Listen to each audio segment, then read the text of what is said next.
Hello and welcome to the Coffee and Comics Club. I'm Todd A. I'm Taylor Trask. Good evening, Todd. Good evening, Taylor.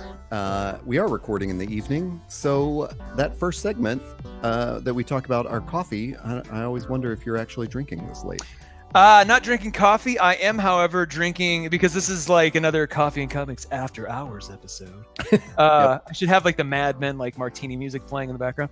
I'm drinking a glass of Dancing Bull Cabernet. Oh, wow. That's, that's, man, I wish I'd thought of that part of it. I'm actually drinking some tea.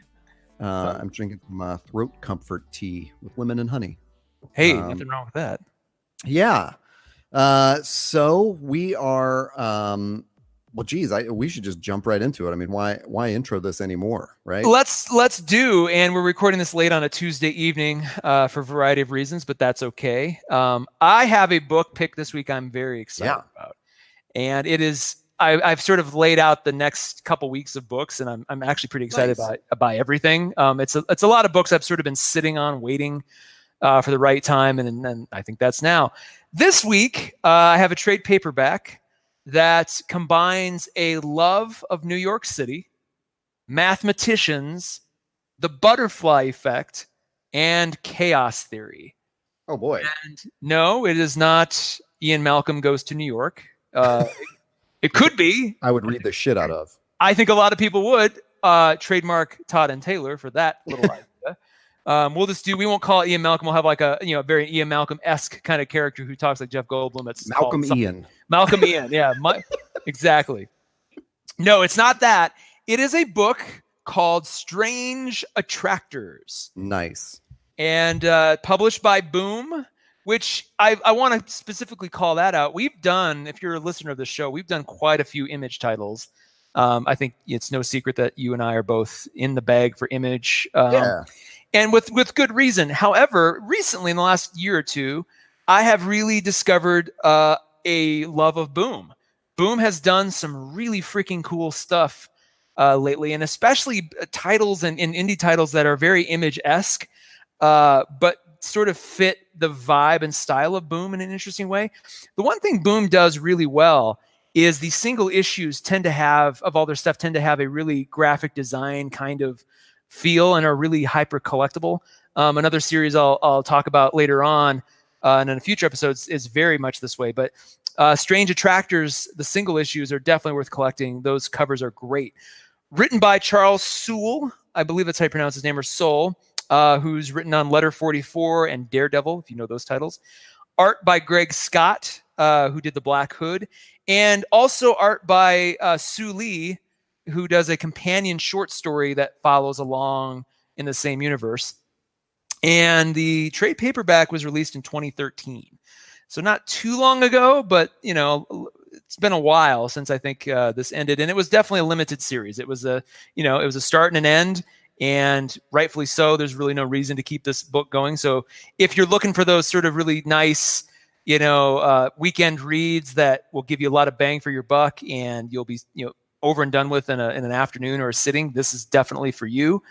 I have the trade paperback, but like I said, I would collect the single issues physically if you are so inclined. The trade paperback has a few bonus DVD extras at the end, but nothing crazy, which is a little disappointing because the book is so interesting and there's a lot of good stuff in here. I was kind of hoping for a little bit more on the extras in the back. Let me give you I'm just going to read the back of the book, and it's a little bit of a struggle because I really don't want to spoil a lot on the story. So I'm going to kind of focus more on the themes and the characters and sort of give you a sense of that.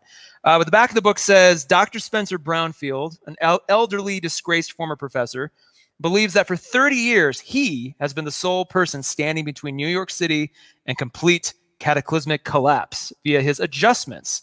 Tiny butterfly effect-like changes he makes to the city. Now, though, he is dying and disaster looms over New York.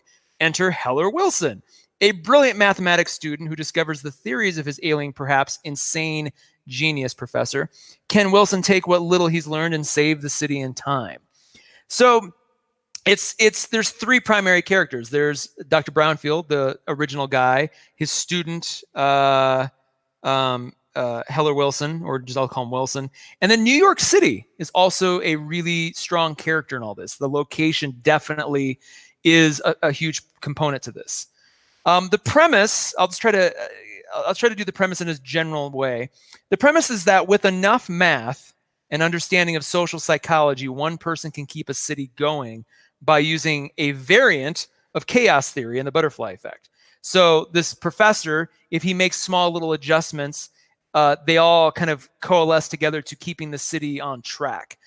It also asks the question, can enough small actions act in concert to affect New York City's infrastructure in positive ways? So, for example, if, he might go and give a homeless woman like $20, or he might walk into a convenience store and rearrange the magazines, or he may cross the sidewalk at a different point in time, or be waiting in a park when a basketball rolls to him and he rolls it back. There's a lot of little things, or he may maybe on the subway and he may give somebody offer somebody his seat. Strange little things that in his mind add up to be this big kind of profound change. He's got these crazy, insanely wonderful geometric maps of New York where he does his data mapping and everything. So when Heller first goes to his apartment or his house, kind of to be introduced to this whole notion, he sees all these maps and things and all this kind of data mapping and analysis. And it kind of shows you if you pull this thread here, it could affect this and this and this and this. And it really does rely on some, there's a little bit of magical thinking involved, but it also does rely a lot on heavy mathematics. And now, are those maps a big feature of the art in the book?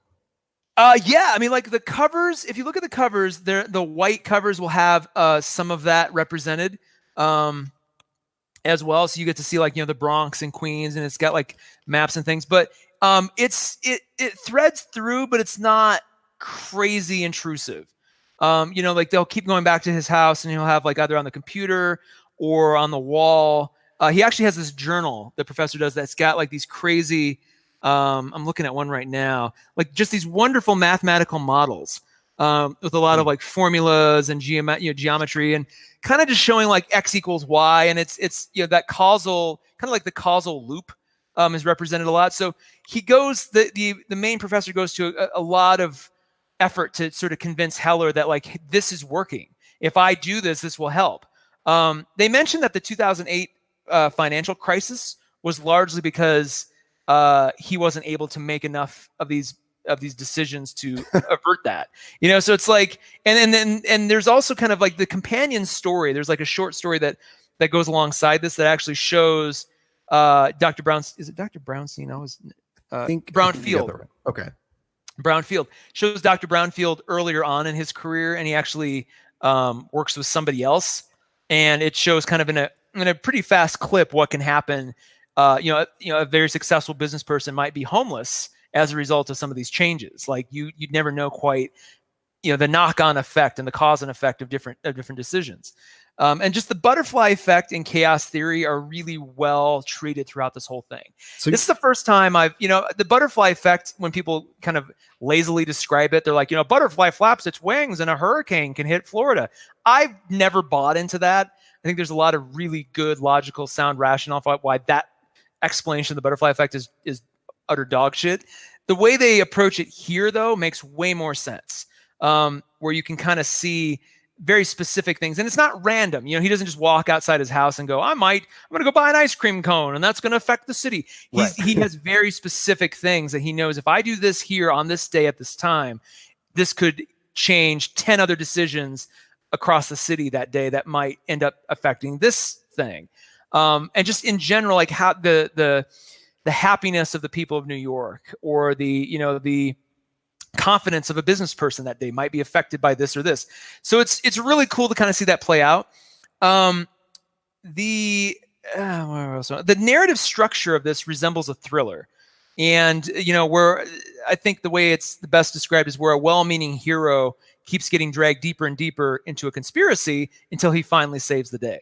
So as Heller Wilson kind of gets further into this, he doesn't buy any of it at first, and then he starts to see examples of where this is actually working, and then he ends up taking on more of the responsibility for various reasons, and he ends up actually being a really huge component in all of this. So that's kind of cool. And it really, I think the way the art delivers that story feels a lot like the better episodes of Sherlock or NCIS, those kinds of procedurals where there's kind of there's a thriller component. Now, do you get the feeling that like they are the good guys? Are you rooting for them? What's pulling us along in this? You're rooting for, you're definitely rooting for Heller. In the beginning, you have a favorable opinion of Dr. Brownfield. That might change as the book progresses, especially as it relates to that side story. There's a lot of shades of gray. Let me just put it that way. Okay. The art is really great. Like, it's really cinematic. I almost wonder if they did some photo modeling, just because some of the way that the shots are composed is just really realistically done. Just great art, really good color, really good use of light. When the afternoon setting sun is hitting, like, that just looks really cool. Their night shots or their shots in darkened rooms are just really well done. Just really dramatic use of light. Once again, and then I'm going to sound like a broken record, this is one of those books that could easily be made a Netflix or HBO show. I'm glad it's not, though, because the story works best in this format. It would be very easy, I think, to adapt, but I think it would be lesser for it. You sort of need to drive the tempo yourself as a reader. I think that helps a lot. I think if it was it's weird to say this, I think if it was a TV show, it wouldn't be as exciting. It's kind of one of those things that it feels more interesting. The urgency is there in book format. I think if they had to drag this out to a TV show or a short movie or something, it just wouldn't. It would feel clunky. Much in the same way, I guess it's a weird comparison to make, but much the same way. Remember when I talked about Death Note, and the Death Note movie left me really underwhelmed? I honestly think if this was translated into film, it would probably be the same. Like, Death Note works really freaking well as a manga. This works really freaking well as this, but it's drawn and sort of storyboarded in a way that, like, you could easily see this being a film feature.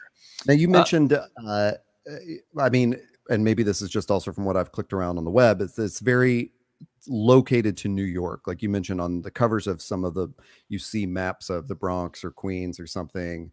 And that you mentioned that New York is like a character. And then also that they make reference, this is what I understood, to the 2008 financial crisis. So is there the feeling that this is just happening in present day, or is it specifically grounded in like 2009 or something? I mean, does any of that, I'm trying to get to, like, is this so much in a specific New York, 2009, or does it really resonate the same right now? I'd say it's New York anytime in the last 10 years. Okay.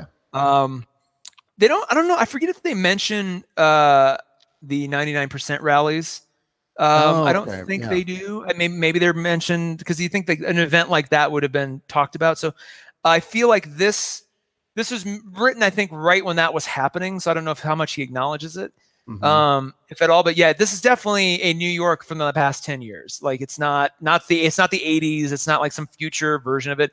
Very, very grounded. Very like 2008 is referred to by name, like the 2008 financial crash. I don't know if they mentioned the year, but it's very obvious they're talking about the 2008 financial crash. Okay, so it's not like some weird alternate history or anything like that. Like, you feel pretty solidly like this is our reality. And you feel solidly. It's one of those books I love. I love the stories where you're like, this could be literally happening right now. Because it's not like these guys at the end are, it's not like the nightly news where, the events would be pretty well publicized by the end of that story. This is not that. Like, these guys kind of exist and sort of operate under the radar, and you could kind of go, man, I could probably go to New York now and find these guys. Like, I could literally probably find them doing this stuff. And it's kind of, it's that very real baseline, but with some heightened stuff that just kind of makes it, a little bit more fun. Like, man, I could see this actually happening. And they treat the math really seriously, and they, aside from a little bit of magical thinking, like, you kind of feel like, man, this might actually be a thing, like the way they're treating chaos theory in this, like, could actually, I don't know how much of an impact it could have, but they chose enough examples where you're like, wow, I could see how this connects to this, It's kind of cool. Even like things like, the mayor is brought into it a few times, and like he might see a news story that affects a policy decision, and that news story is based on something that happens to a woman who interacts with the Heller and Brownfield earlier that day. So it's like, wow, how, like, that's kind of just watching the dominoes fall and interconnect. Just that alone is kind of worth the buy. But it's a really compelling story. Heller's got a girlfriend that's kind of a sort of a background character who comes in and fleshes him out as a character a little bit more. Just a lot of interesting things, a lot of interesting ideas. Do you get the feeling that the writer or the creative team behind it had like a mathematical background or some sort of hard science background that led them to this story? I'd say, and I did a disservice by not rereading the intro when I did this, but like, that's all right. I'm about to talk about something I did no research on. I'm gonna read. Here's just a quick excerpt from Charles Soule, who's the writer. You can't fight in New York. It will roll right over you if you try. The best you can hope for is to sort of surf the wave of the city's complexity. You can choose a piece of New York City and make it your own emotional or literal home, but you can't understand this place. Not all of it at once. No one can do that. But what if someone could? That single idea was the impetus behind Strange Attractors. The city can be hard place to live, even though it's an easy place to love. I wanted to write a story about a man who takes his immense love for New York City and uses his equally immense talents to make this place a little easier, a little safer. I feel like, having read that he, he started with that, and I think the complexity and the mathematics were something that he either had a background in or researched enough to where it felt legitimate. Yeah, interesting. Yeah, I mean, all the art, it also looks like there's a crazy story behind the, it looks like this was sort of republished in 2016 with that new story. That, well, so the companion story appears in the single issues. Now, the trade paperback I have actually has it has a different cover. There's like a really crappy cover for the trade paperback. If you go to Amazon, I'm seeing that too. Yeah, it's like yellowy and just weird, and like he's kind of like the main guy looks like he's just poorly drawn. The trade paperback I have, it's Heller Wilson. Not Heller Williams. Heller Wilson. It's like him falling through like New York City as dominoes, and he's kind of like reaching out, and it's very dark, which is strange because the covers on the single issues were perfect. Surprised they didn't try to do some version of that for the trade paperback, but even so, it's a really good cover. I think it makes it more intense than it really is. It kind of, but at least it's not. I think the original trade paperback had that really crappy cover. This republished version with some of those DVD extras. This was, let me look here. I believe this was the 2016 version I'm reading. Yeah, I'm not trying.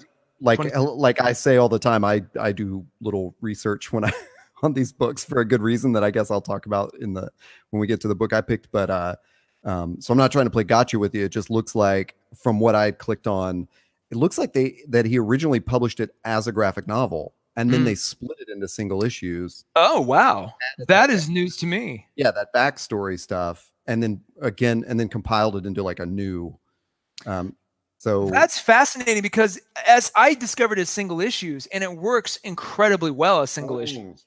Like there's little cliffhangers at the end of each one. So if this was an original, like even the way it's compiled, like the cover art for each single issue separates the chapters. I'm not even totally sure that I got that right because I've clicked on like a couple of reviews of it and an interview with the writer, and every time I'm like, wait, what are they describing? But I'm just throwing that out there, like that's some of the info.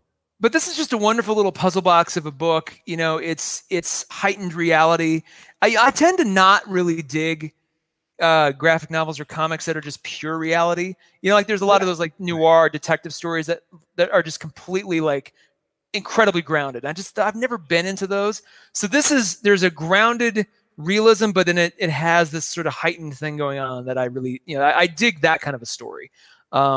So if you're looking for that, if you're looking for something more, if you're looking for just a really rock solid indie book that has some interesting ideas, that feels pretty fresh and original, but also very plausible, definitely pick this up. Strange Attractors by Boom. Nice. When you were describing it, I thought you were going to talk about Nowhere Men, and I couldn't remember if we had done a show on Nowhere Men, like dedicated to one volume, because I know you brought it up.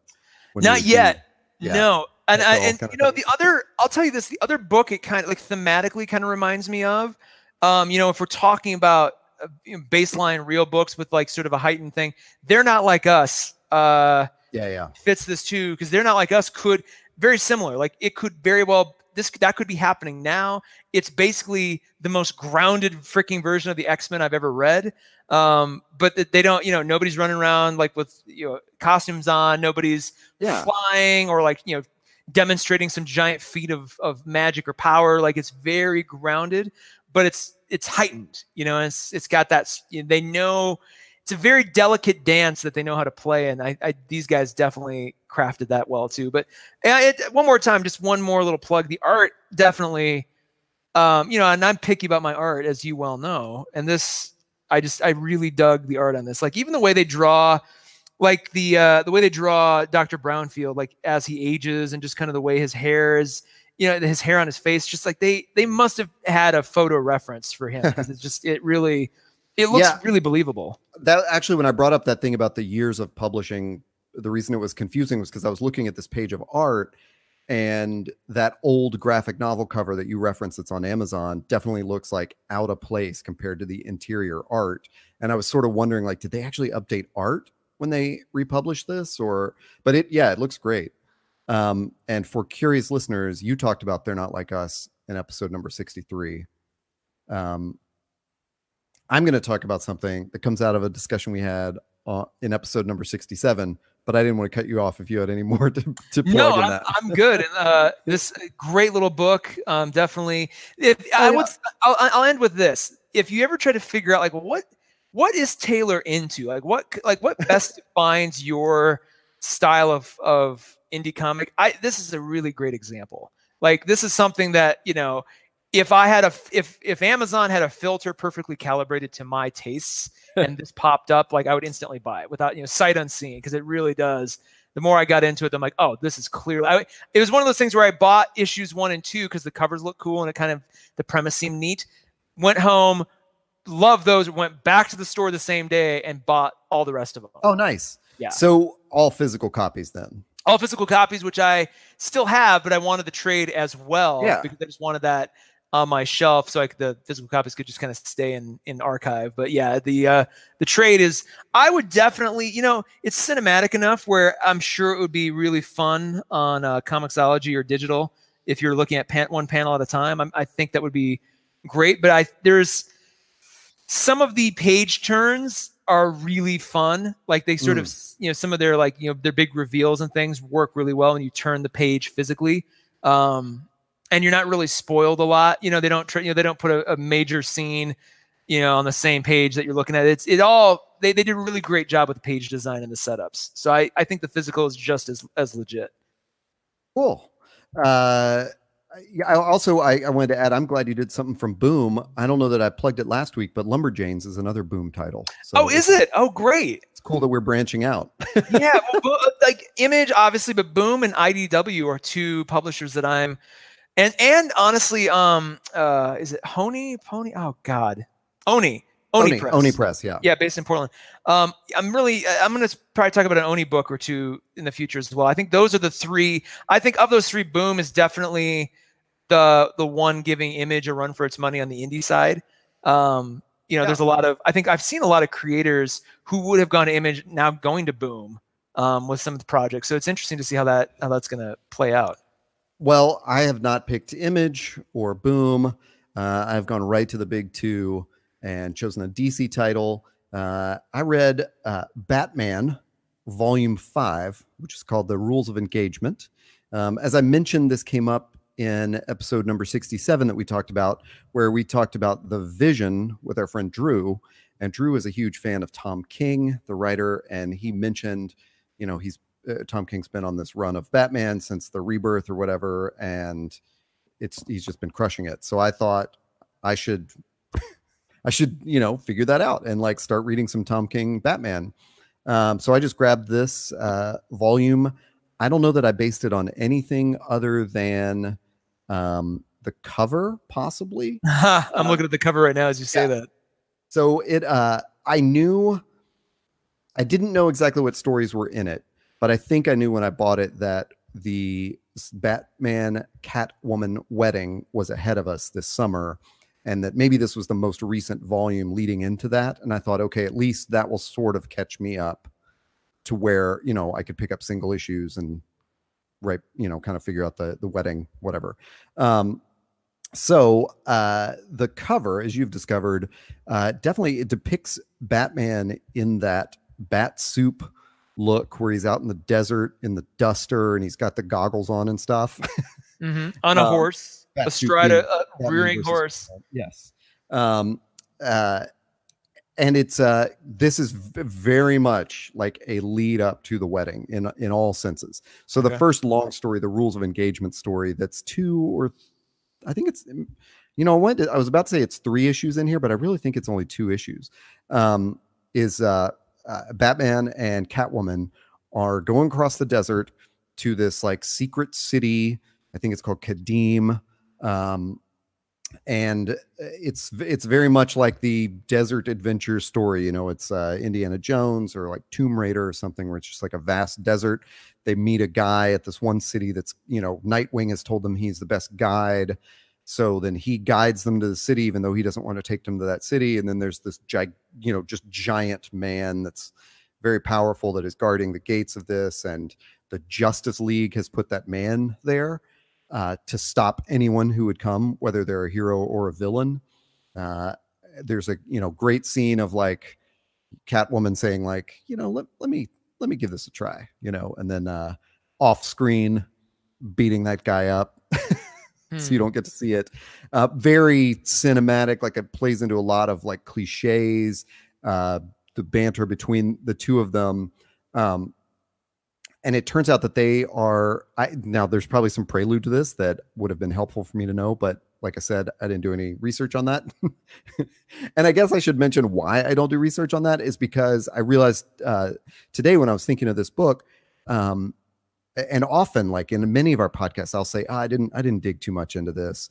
It's because I think I'm consciously trying to avoid that Game of Thrones trap or Song of Ice and Fire trap, I guess is a better way to say it, where I don't want to get so hung up on all the lore and all the details around the, you know, that are sort of circumstantial to the story that I'm reading. Like, I don't know that I need to know the whole soap opera of Batman and Catwoman to get to this point and just read an episodic adventure with them. I like that. That makes sense too, because I mean, especially given that there are so many.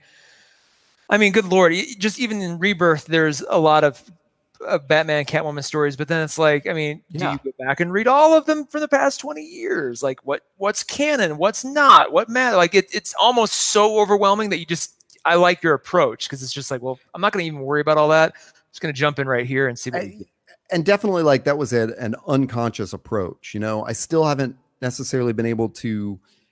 I did it a little bit with Thor when it was Jane Foster, but I still feel this nagging urge to go get every volume of the Mighty Thor that has her in it, because I had read whatever they had called the title, the Goddess of Thunder. So I had read that, which was sort of like the prelude to her taking over the Mighty Thor title. And then I didn't read the Mighty Thor, and then I read the ending arc of it. And it's like, there's just that collector's head that just wants me to go, you know, you got the bookends, man, just fill out the middle. So it's a very unconscious thing that I picked up Batman and just had to tell myself, like, I'm okay with this because it's leading into this summer story. So they're going to this cave where, you know, there's, like I said, there are a lot of sort of movie tropes. There's the giant army that comes out with swords to fight them. And they have to take on this huge army. And there's this banter back and forth, you know, Batman saying like, that's a lot, you know, that's a lot of soldiers, and Catwoman saying, well, it's not the most I've ever seen. And he's like, well, it's not the most I've ever seen either, you know, trying to one up each other.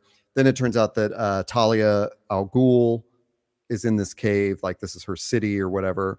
And she comes out and fights both of them with swords, defeats Batman, and then Catwoman has to defeat her.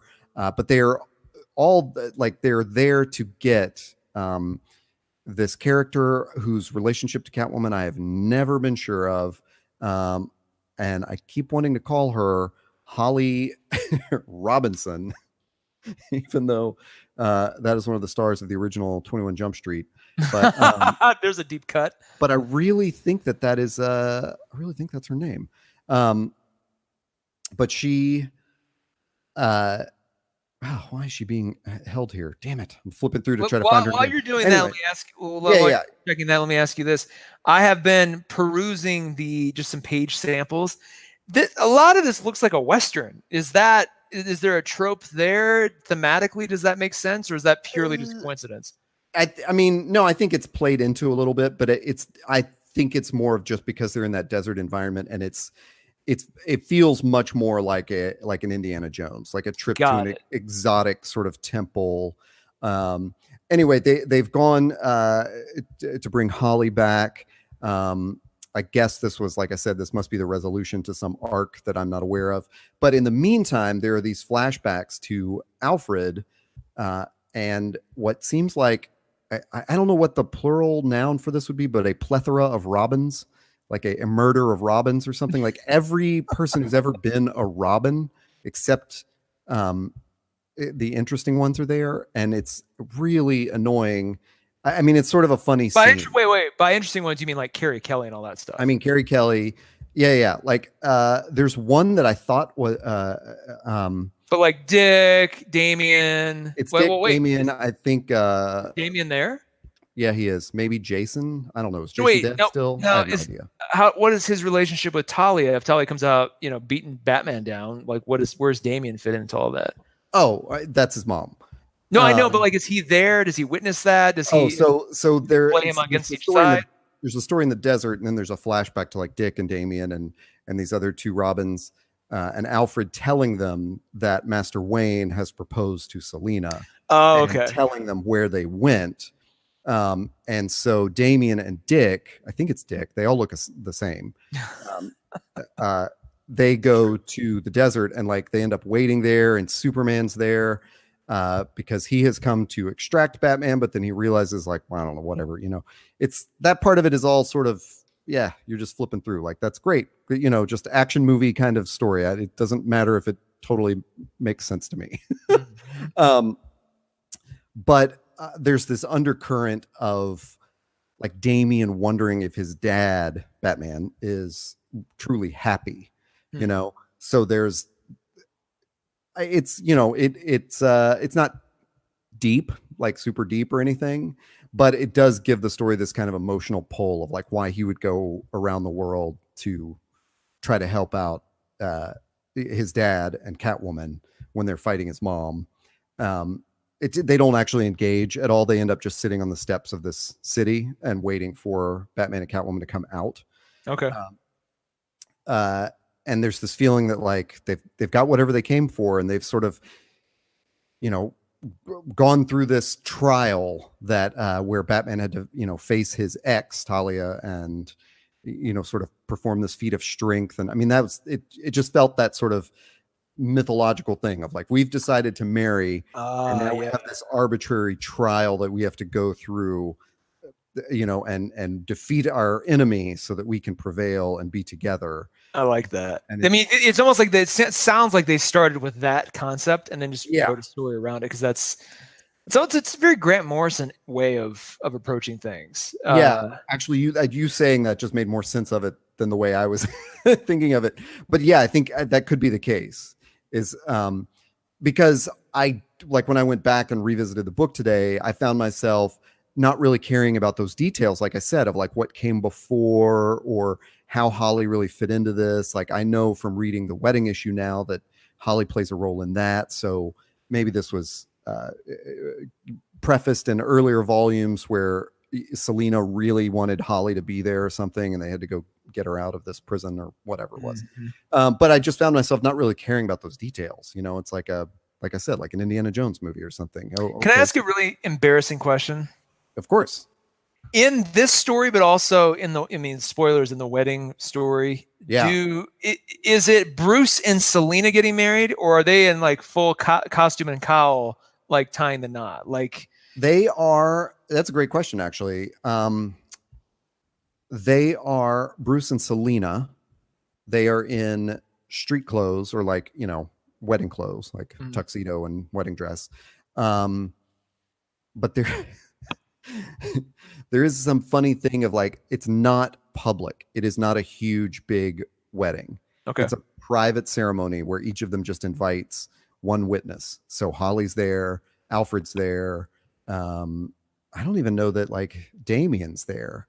But it's basically like, we're going to get married, but we're keeping this secret.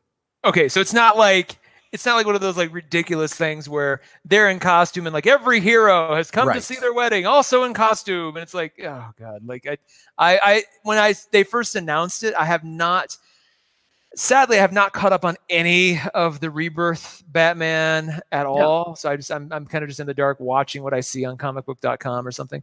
Yeah. But I was just like, man, that's either going to be a really well executed thing, which is what seems like what you described, or it's just going to be hokey as hell. So I'm glad it's not that. It's really well executed, and thank you for setting me up so well into this. So then after that, there are 3 more issues in this collection.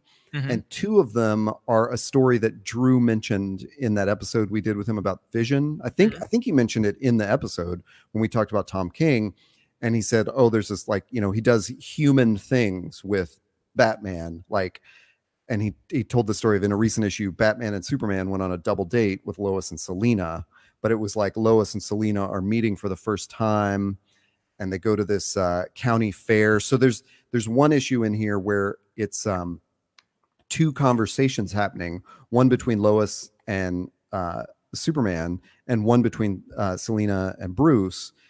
And at the time that they're having those conversations, it's like, Bruce, you just need to call him, just tell him already.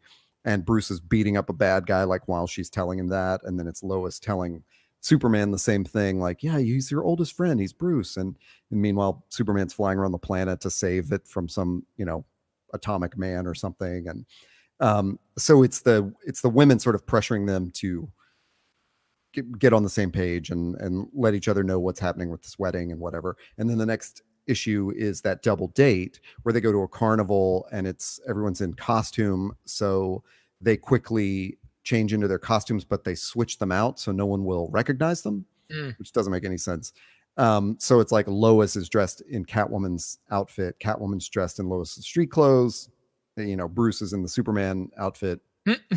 Clark is in the Batman outfit, like complete with the Clark glasses on front of the cowl, And then there's just sort of a fun story that happens at the carnival, and it's just that banter back and forth between all of them getting to know each other. And it's just a very human kind of relationship-y story. Then the last story in this book is super touching, and I will not spoil the emotional impact of it, but it definitely has one, which on one hand, it's hard to read this collected volume because it's not just one arc. It's not just one story, I guess, but it is all an arc leading towards that wedding.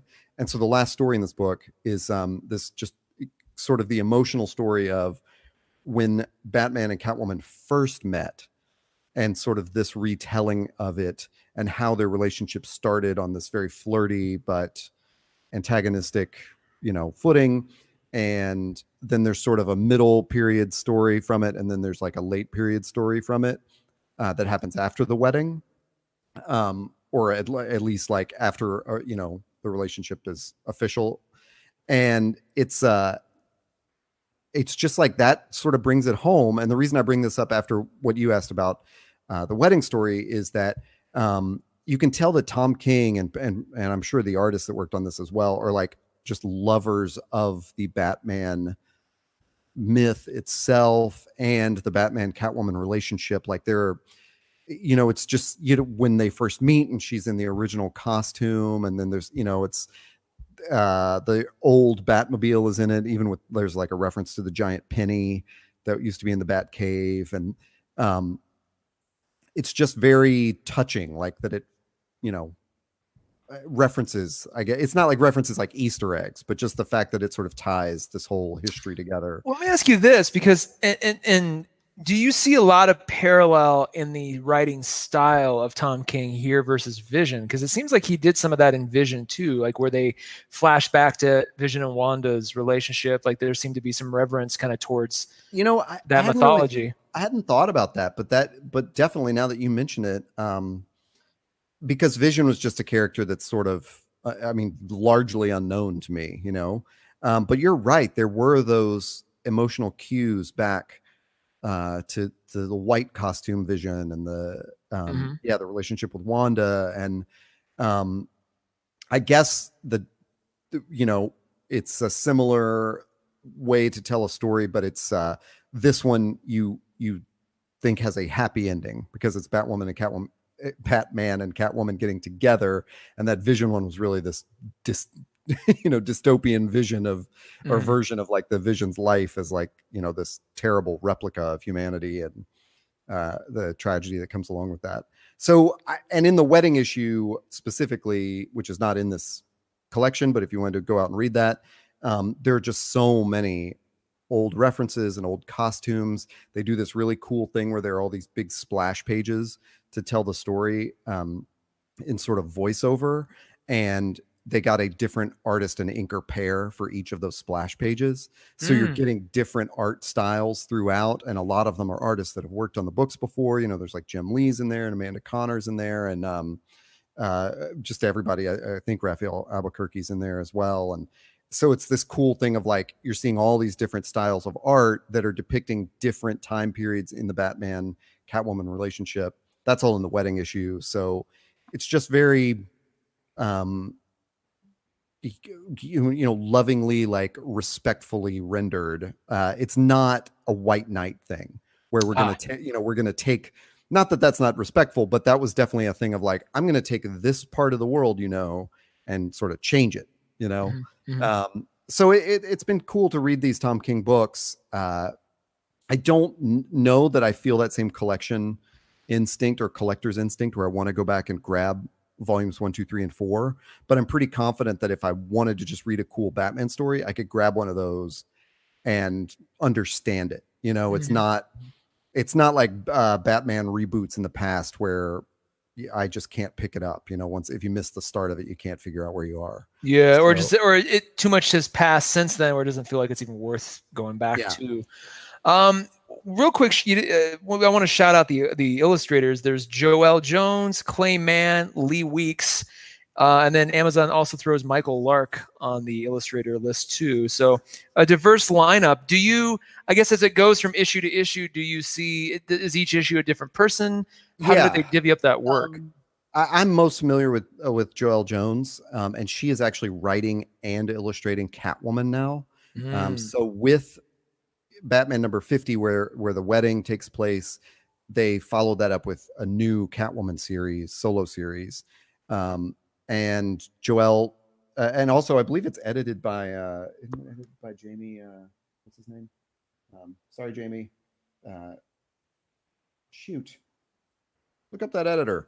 But I think it's edited by Jamie S. Rich. Yeah, he is. So Jamie and Joelle have worked on a couple books that I've read before. And like, for example, she's got a title called Lady Killer, I believe, that Jamie writes. And Lady Killer is like, there's a panel or a couple panels in this where one of the Robins is reading like the Lady Killer murders. And sort of a little Easter egg there for her other book.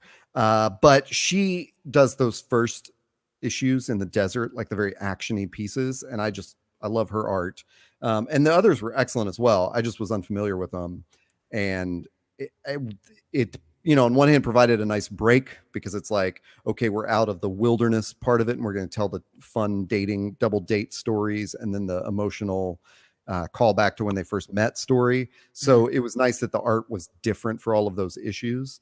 But it does make it for a book that feels more like a collection than, it's not a single story. So it's worth noting Joelle Jones also illustrated issue number 3 of Superman American Alien, which is the one where Clark winds up on the boat and everybody thinks he's Bruce Wayne, which is kind of a fun little episode too. But like that, it's crazy to look at that because the way she draws, at least in that issue, looks very similar in tone and style to how most of the Invincible book has been drawn. Kind of boxy, angular bodies and stuff. And I actually really dig that style. So I'm just looking at couple of those excerpts, like, oh man, that she could have drawn on Invincible and felt right at home. But yeah, I'm looking at some of her Catwoman stuff too. And that looks really great. So I need to check out more of her work. I haven't read Lady Killers at all, sadly. Yeah, she wrote this book, she drew a book that Jamie S. Rich wrote that I really liked that came out several years ago, which is just a standalone noir detective novel called You Have Killed Me, which is I'll do it on the show one day. I'll review it, but that's a Morrissey lyric, and I got Jamie to call that out, and I met Jamie when I got my book, and was like, oh, I get this reference, or were you explicitly quoting Morrissey? And he was like, holy shit, that's that's right. So of course I have a deep appreciation for that book, probably just because of the Morrissey reference, but that was where I first got introduced to her, and I really like her art. So interesting. Yeah, it's worth noting, by the way, and this is probably, I don't want to diminish your pick at all, but the volume 4, which came right before this, is Batman Volume 4, The War of Jokes and Riddles, which is sort of a background on the Joker and the Riddler kind of warring for who's going to take out Batman. So it looks like this whole run has got some really interesting stuff. I may have to go back and start. I'll start with Volume 5 because it's your pick, but I may have to go back and even pick up Volume 4 too. Yeah. There is there's sort of a rogues gallery scene in the Batman wedding issue where you just kind of look at it and go, oh, holy shit. Is Tom King writing all of these? Yep. Has he done the entire Rebirth run? I am going on Drew Huddleston's facts here, but as I understand, he took over with the Rebirth, and he has done all of these issues. That is interesting. So, I mean, name checking Grant Morrison again. Grant was kind of the guy pre-Rebirth, was kind of like the main Batman writer for a lot of that stuff. So it's interesting that Tom King, Tom King. Yeah, I'm seeing him on everything. Quickly rising. I mean, Tom King's kind of the new Jonathan Hickman in that he's just prolific as hell, and he's like, they're giving him these big titles to do really cool things with. Now, I say that not knowing who came first. Tom King's probably, screw you, I've been writing since the 90s. Yeah. But just it's got that, I don't know. Has Tom King done any indie, like a lot of indie stuff? Do we know? I feel bad for even asking. I don't know, but I do think that Drew called out a whole bunch of his work besides just Batman in that episode. He looks younger than Hickman, so I'm just going to say, wait, he's an ex-CIA officer? What? Oh, man. If Wikipedia is to be trusted, and he's only 3 years older than me. That makes me feel terrible. Yep. Let's see. I'm going to look at his bit real quick. I just want to look at his bibliography. A novelist. Huh. Well, he did one, A Once Crowded Sky, and he's got mostly DC and Vertigo. And the only thing he did on Marvel was The Vision, and otherwise he's just a DC Vertigo guy. And most of his stuff on DC is actually Justice League oriented in some way, shape, or form, or Batman oriented. Yeah. Interesting. Yeah. Give that dude an indie book. I'm curious to see what good Lord, The Vision alone is worth its weight in gold career wise. Like, give that guy more. Yeah. It's good. I don't think, there's nothing in the book that's too and in The Vision as well, that's like writerly. Like there's nothing that sort of distracts you, like where you feel the frustrated novelist coming out in the comic prose. That Batman wedding issue is kind of difficult to get through reading wise because it is so heavy on the nostalgia, I guess, a little bit. Does it feel really soap opera-y? It doesn't feel soap opera-y, but it's like the main action of the story is being interrupted constantly by these splash pages that have monologues from either Batman or Catwoman, which are really well written and interesting and stuff, but it just makes it feel more like a collector's piece than it's weird to say. The way you're framing that, like maybe I would have preferred a soap opera. It's sort of like you'll see them, Holly and Selena fitting the dress and like getting the dress on or whatever. And there's like a little interaction with them. And then you'll flip the page and it's these 2 splash pages where it's all, one page is all Selena's narration and then the other page is all Bruce's narration. And it's, you know, it's like, your eyes, they were so blue. And you're like, wait, what's with the dress? Did it fit or not? I don't. Interesting. But like I said, it's such a like loving appreciation and like respectful treatment of the whole Batman, you know, mythos that it just felt, you know, it felt nostalgic in a good way. You know, we don't need, it's always like, I loved the Batgirl in Burnside, as I've pointed out many times. Oh, yeah. But honestly, the only reason that worked for me was because it did something different with the sort of hipster Burnside setting and definitely the very manga-ish art of Babs Tarr, because I did not like the idea to reboot Batgirl as Barbara Gordon. Mm-hmm. So when they did that, if they had not done something weird, I would have been really annoyed if they just rebooted Barbara Gordon and it was just a straight Barbara Gordon story. Mm-hmm. But with Batman, it felt, I guess, especially after the death of Bruce Wayne and all this other garbage that happened right before that, it's like, man, just bring us back to like what we know, you know, mm-hmm. Get us back to Joker and Riddler and Catwoman and Batman. So let me ask, this is probably a question for another day. And no, it's a question for right now. I ask this knowing full well that I absolutely love The White Knight. I love The Dark Knight Returns. I love The Killing Joke. Like, there are some staple Batman stories. However, all the Batman books that I love are one-offs or Elseworlds books.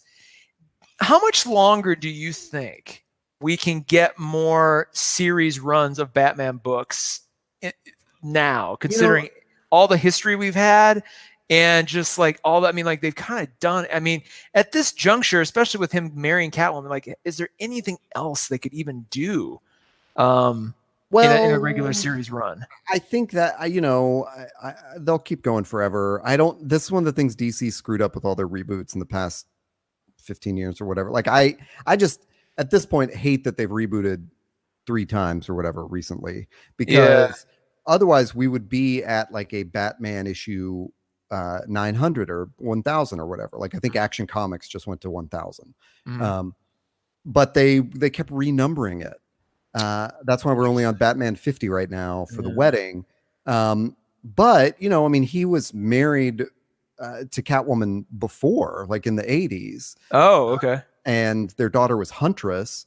And what? Yeah, and that was on Earth 2. And then the Crisis destroyed that whole history, and they rebooted Huntress as this like Italian American daughter of the mafia kind of thing. Yeah, that's how I know her. So freaking confusing, but like I always think of her as the daughter of Selena and Bruce. Oh, you're blowing my mind. I mean, I'm just demonstrating my Batman ignorance pretty heavily, but B, like, what a crazy cool concept that is. Like, Huntress is the daughter of Batman and Catwoman. Like, that should be enshrined in canon forever. I totally agree. Like, it's so think of how cool that universe was, where then you know, in the 80s Alan Moore, I guess, did Killing Joke and paralyzes Barbara Gordon in what's supposed to be kind of an Elseworld story, but they decide to make that paralysis of Barbara Gordon part of canon.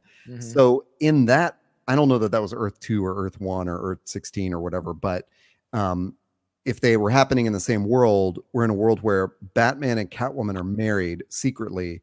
Their daughter is one of the birds of prey, and then his protege Batgirl is now paralyzed and is also a bird of prey. And, you know, it's like the possibilities there are I think so much more rich. I think there's actually a real interesting discussion to be had on where we are now, where they're trying to keep everything sort of nice and not messy. You know, like, part of what I like about this, that it's so, like, I've used that word respectful and stuff, is like, it's not necessarily taking a bunch of chances with Batman, and maybe that's what we need right now. But also it's because everybody just thinks about this huge franchise now. You know, wouldn't it be cool to see him riding a dinosaur? Like, that's just, working now with you're talking crazy, Todd. You're talking like those Coke fueled executives in the 80s that were like coming up with He-Man toys. Like, okay, this one is a skunk who rides a dragon, and we're gonna call him, let's see, Skunkor, and his dragon will be Flyjaw. It's just like, make it. Well, as long as Superman fights a giant robot spider and has no cape. Well, as long as what's his face isn't involved in Superman movies. What's the name of that dude? John. Oh God. If you're listening and you haven't ever heard Kevin Smith talk about the story about trying to basically being brought on to write the Superman movie that Nicolas Cage would have starred in, it is an amazing story. It's on YouTube and any number of configurations, but like it's amazing. It's an amazing story. Because it's like that guy, that producer, and I forget his name, but he went on to produce the Wild Wild West, where he put in his mechanical spider. Yeah, there it is. Yeah. Well, great. I love this pick. It's actually gotten me sort of psyched up to maybe check out some of these Rebirth Batman books. I had actually looked at I strangely had picked up some of the Wonder Woman stuff. Rebirth, just because I was like, well, what's this about? And hadn't really for some reason I've gotten to that point where Batman's boring to me unless it's these Elseworlds one-off things. Yeah. Which and honestly, part of that is those are just self-contained stories, start to finish. So they feel more like indie books. I wonder though, and this is a question you can ponder until next episode, if they had never broken up the numbering, if they had left it like, let's say, Invincible, which start to finish is 10 years of story, but it never breaks. Yeah. If they had kept that going with Batman, even for like, let's just say the last 20 years, like, would that have been a better idea than trying to reset it and reboot it every so often? I don't know. I know you just said answer that in the next episode, but you saying it makes me think about it. I don't know, because on one hand, everyone who listens to this knows that I always want stories to just wrap up. Just give me the book that I can buy, like 2 volumes, 3 volumes. That's it.